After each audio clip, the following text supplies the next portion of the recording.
Bismillahirrahmanirrahim. Assalamualaikum warahmatullahi wabarakatuh. Sobat-sobat ngabarin kabar. Semoga selalu dalam keadaan sehat walafiat, serta diberikan rezeki yang halal, berkah, lancar, dan juga banyak. 100 hari kerja pemerintahan Prabowo Gibran.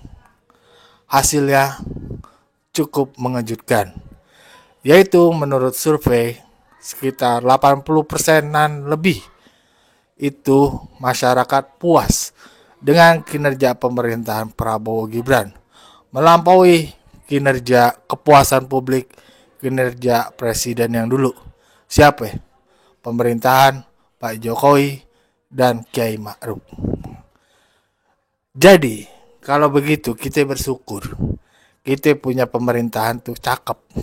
Kemarin bagus, sekarang lebih bagus. Itu yang penting.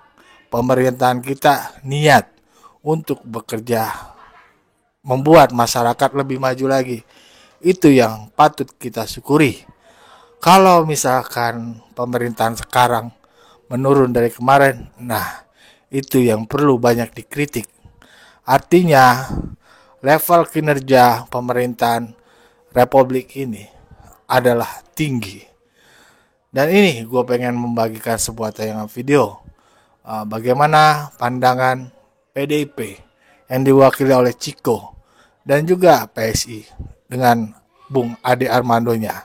Bagaimana pandangan mereka? Mari kita simak bersama videonya. Let's go. Kita boleh ke Bang Ciko Hakim terlebih dahulu. Dari PDI Perjuangan melihat bagaimana 100 hari pertama pemerintahan Prabowo Gibran. Puas dari PDIP? So far so good ya, tapi pada prinsipnya kalau bicara soal puas, saya melihat beberapa hasil survei dan kita harus akui bahwa bahkan para pemilih Mas Ganjar dan Prof Mahfud itu 75% katanya mengatakan puas. Itu dia. Ya, tapi kan pada prinsipnya dalam 100 hari ini belum bisa ada yang betul-betul terukur keberhasilan itu. Kita jujur aja. Jadi yang dinilai rasa-rasanya lebih ke suasana politik, stabilitas, itu yang dirasakan oleh masyarakat dan itu yang tercermin di mungkin di survei-survei tersebut. Tapi ini kan ada andil PDI Perjuangan yang nggak mengganggu pemerintahan ini sejak awal kan gitu ya. Artinya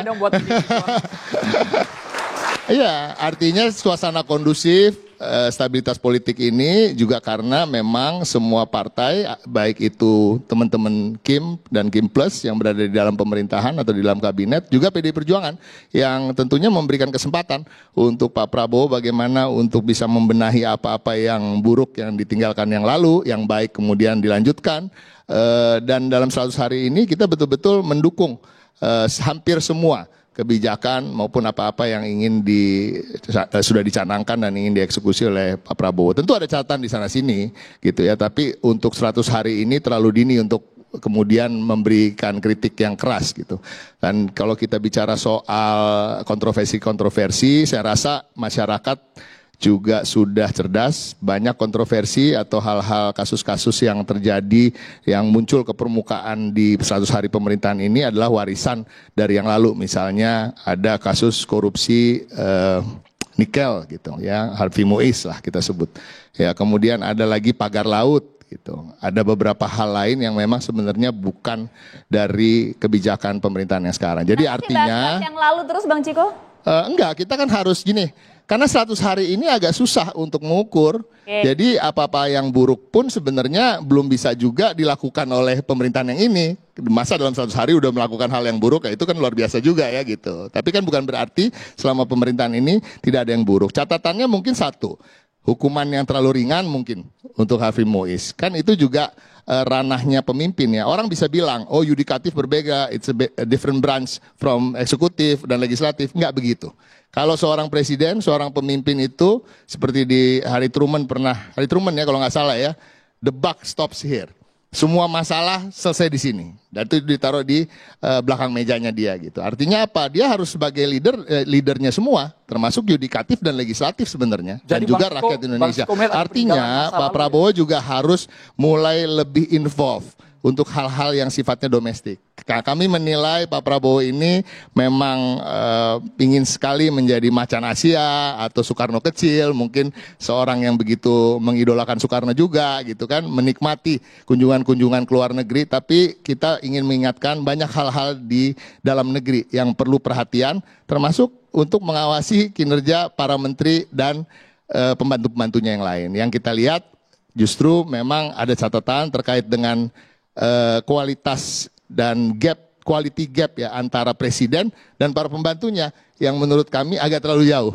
Gitu. Pak Prabowo dengan international exposure yang begitu luas, ya kan, pendidikan yang begitu tinggi di berbagai macam bidang, bukan hanya militer, dan pengalaman yang rekam jejak yang begitu mumpuni lah untuk menjadi seorang presiden, apalagi beliau mempersiapkan diri sekian lama ya, bahkan sejak Orde Baru mungkin ingin menjadi presiden. Jadi artinya harus dibantu oleh para pembantu yang punya kualitas dan kompetensi yang lebih dari yang Memang sekarang. para menteri saat ini kenapa, Bung Ciko? Saya nggak mau menyebut nama, tapi rasa-rasanya Maria bisa jawab sendiri, kan ada beberapa yang rasa-rasanya tidak cocok dalam posisinya. Saya tidak mengatakan mereka sebagai manusia itu bukan manusia yang sukses, tapi nggak semua manusia yang sukses dalam bidangnya itu harus menduduki jabatan-jabatan penting seperti menteri, utusan khusus, wakil menteri, atau kepala-kepala badan. Gitu aja. Yang menarik tadi Abang membandingkan, ada komparasi dengan pemerintahan sebelumnya, warisan yang lalu belum tuntas sampai sekarang. Persoalan yang dibawa di masa pemerintahan Prabowo Gibran. Tapi apakah Anda setuju, Bung Ade Armando, termasuk tadi salah satu yang menarik adalah ada bayang-bayang Jokowi yang kemudian mencoret tingkat kepuasan dan juga rapot dari Prabowo Gibran di 100 hari pertama? Ya, saya justru gembira bahwa Pak Jokowi terus hadir di dalam kepemimpinan Pak Prabowo. Itu menurut saya sangat penting, ya.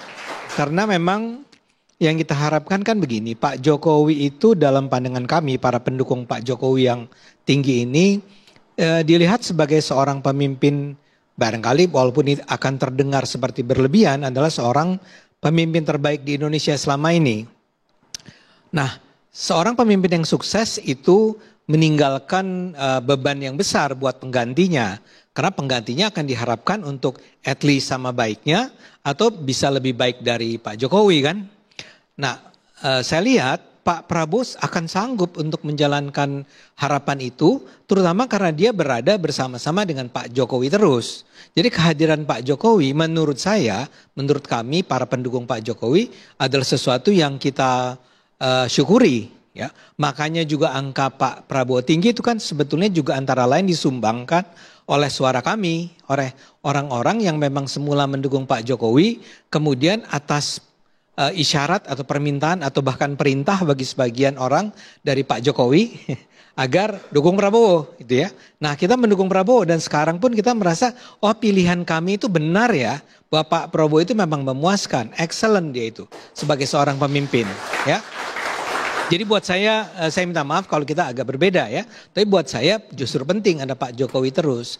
Tapi Pak Prabowo sendiri menurut saya pemerintahan ini memang dalam 100 hari pertama ini sanggup menunjukkan sebuah achievement lah ya, pencapaian atau bukti-bukti yang membuat kita merasa kita perlu optimistis nih melihat pemerintahan ini.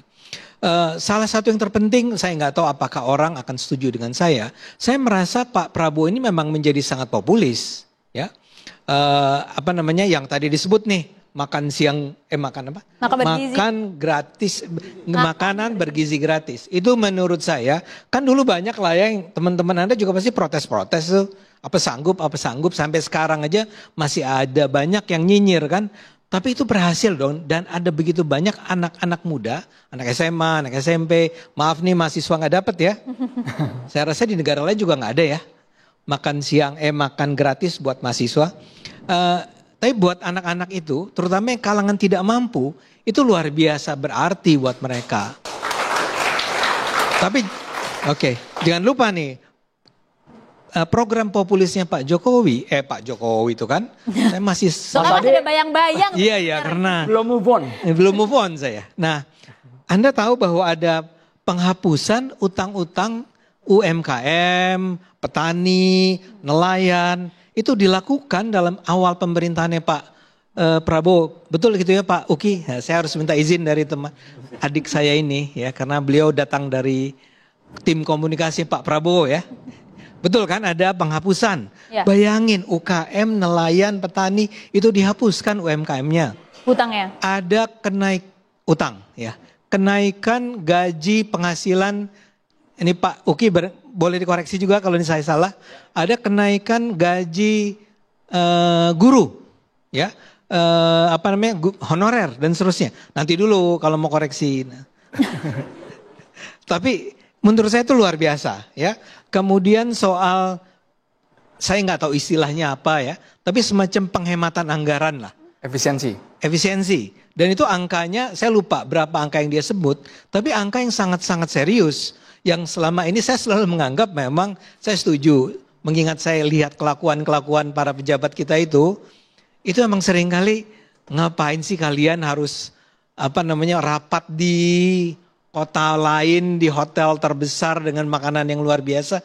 Kayaknya itu yang ingin disasar oleh Pak Prabowo kan. Juga menurut saya statement dia untuk melawan korupsi, saya agak beda nih dengan Pak Slamet ini. Saya menganggap bahwa, walaupun saya nggak tahu nih, Anda pernah dengar nggak Pak Prabowo bilang kita ampuni para koruptor.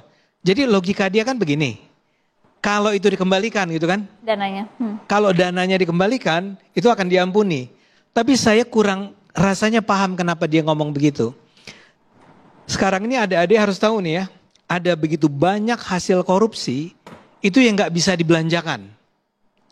Karena di zaman pemerintahan Jokowi ini dibuat sebuah sistem, apakah itu Pak Jokowinya himself atau timnya, yang membuat setiap kali Anda mengirimkan dana lewat rekening bank, itu akan dilacak dan PPATK akan tahu. Kalau Anda mengirimkan ke luar negeri juga akan tahu. Kalau Anda belikan belikan barang mahal gitu ya, seperti beberapa nama terkenal yang selama ini melakukannya, itu juga bisa ketahuan ya. Karena itu sebetulnya Anda ingat nggak ada kasus di mana ada seorang pejabat Mahkamah Agung ya, yang tertangkap tangan punya uang di rumahnya 1 triliun rupiah. Zarofrikar. Cash. Zarofrikar. Ya, Zarov ya. Ya, Richard ya. Bayangkan loh adik-adik, 1 triliun rupiah itu ada di rumah. Cash. Kenapa itu? Karena dia nggak tahu mau belanjakan kemana. Kalau dia belanjakan dalam jumlah besar, itu akan ketahuan, akan dicurigai. Loh Anda kok jadinya punya duit sebanyak ini, gaji Anda kan cuma berapa, misalnya begitu ya. Jadi saya menduga, saya mungkin salah, tapi saya menduga gini, Pak Prabowo tuh mau bilang, daripada kalian ngumpulin duit semacam itu, mendingan dibalikin deh ke pemerintah. Saya duga ya, udahlah balikin dan kalian akan kita maafkan. Jadi saya melihat bahwa Pak Prabowo ini punya memang bukan kemarahan, tekad yang sangat besar untuk memerangi korupsi di Indonesia. Statement dia berulang kali itu mengatakan bahwa kita kejar, bahkan waktu itu dia bilang kemana? Kita kejar sampai ke Antartika. Ya, nah, itu jangan terlalu dianggap serius ya.